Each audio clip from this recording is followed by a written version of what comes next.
सुनहरा पौधा की कहानी। तेनालीराम हर बार अपने दिमाग का इस्तेमाल करके ऐसा कुछ करते थे कि विजयनगर के महाराज कृष्णदेव दंग रह जाते थे।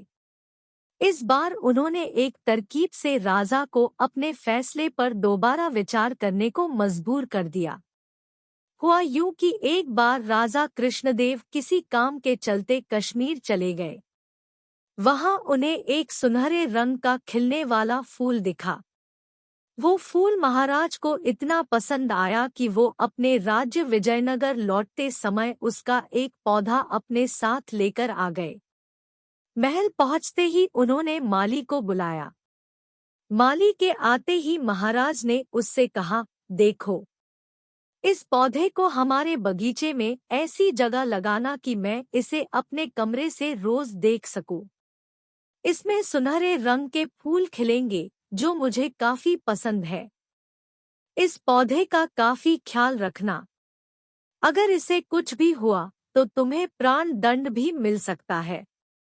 माली ने सिर हिलाते हुए राजा से पौधा लिया और उनके कमरे से दिखने वाली जगह में उसे लगा दिया। दिन रात माली उस फूल का खूब ख्याल रखता था। दिन जैसे ही बीतते गए उसमें सुनहरे फूल खिलने लगे। रोज राजा उठते ही सबसे पहले उसे देखते और फिर दरबार जाते थे। अगर किसी दिन राजा को महल से बाहर जाना पड़ता था तो उस फूल को न देख पाने के कारण उनका मन दुखी हो जाता था। एक दिन जब राजा सुबह उस फूल को देखने के लिए अपनी खिड़की पर आए तो उन्हें वो फूल दिखा ही नहीं। तभी उन्होंने माली को बुलवाया। महाराज ने माली से पूछा, वो पौधा कहाँ गया? मुझे उसके फूल क्यों दिख नहीं रहे हैं? जवाब में माली ने कहा, साहब, उसे कल शाम को मेरी बकरी खा गई। इस बात को सुनते ही उनका गुस्सा 7वें आसमान पर पहुंच गया। उन्होंने सीधे राजमाली को 2 दिन बाद मौत की सजा सुनाने का आदेश दे दिया। तभी वहां सैनिक आए और उसे जेल में डाल दिया। माली की पत्नी को जैसे ही इस बारे में पता चला, वो दरबार में राजा से फरियाद करने पहुंची। गुस्से में महाराज ने उसकी एक बात न सुनी। रोते रोते वो दरबार से जाने लगी। तभी एक व्यक्ति ने उसे तेनालीराम से मिलने की सलाह दी। रोते हुए माली की पत्नी ने तेनालीराम को अपने पति को मिली मौत की सजा और उस सुनहरे फूल के बारे में बताया। उसकी सारी बात सुनकर तेनालीराम ने उसे समझा बुझाकर घर भेज दिया। अगले दिन गुस्से में माली की पत्नी उस सुनहरा फूल खाने वाली बकरी को चौराहे में ले जाकर डंडे से पीटने लगती है। ऐसा करते करते बकरी अधमरी हो गई। विजयनगर राज्य में पशुओं के साथ इस तरह का व्यवहार करना मना था। इसे क्रूरता माना जाता था। इसलिए कुछ लोगों ने माली की पत्नी की इस हरकत की शिकायत नगर कोतवाल को कर दी। सारा मामला जानने के बाद नगर कोतवाल के सिपाहियों को पता चला कि यह सब माली को मिले दंड की वजह से वो गुस्से में कर रही है। यह जानते ही सिपाही इस मामले को दरबार में लेकर गए।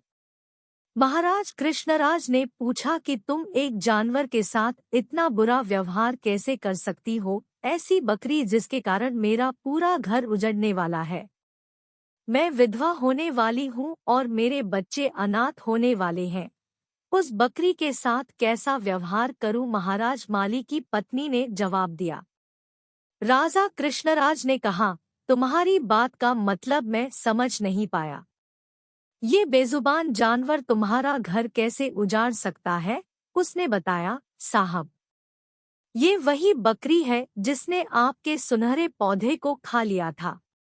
इसकी वजह से आपने मेरे पति को मौत की सजा सुना दी है।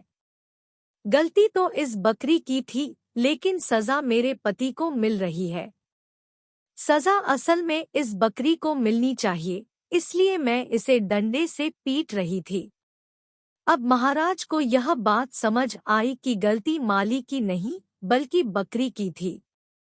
यह समझते ही उन्होंने माली की पत्नी से पूछा कि तुम्हारे पास इतनी बुद्धि कैसे आई कि इस तरह से मेरी गलती के बारे में समझा सको। उसने कहा कि महाराज, मुझे रोने के अलावा कुछ भी नहीं सूझ रहा था। यह सब मुझे पंडित तेनालीराम जी ने समझाया है। एक बार फिर राजा कृष्णराय को तेनालीराम पर गर्व महसूस हुआ और उन्होंने कहा कि तेनालीराम, तुमने मुझे एक बार फिर बड़ी गलती करने से रोक दिया। यह कहते ही महाराज ने माली का मृत्यु दंड का फैसला वापस लेते हुए उसे जेल से रिहा करने का आदेश दिया। साथ ही तेनालीराम को उनकी बुद्धि के लिए 50,000 स्वर्ण मुद्राएं उपहार के रूप में दी। कहानी से सीख: समय से पहले कभी भी हार नहीं माननी चाहिए। कोशिश करने से बड़ी से बड़ी मुसीबत से निपटा जा सकता है।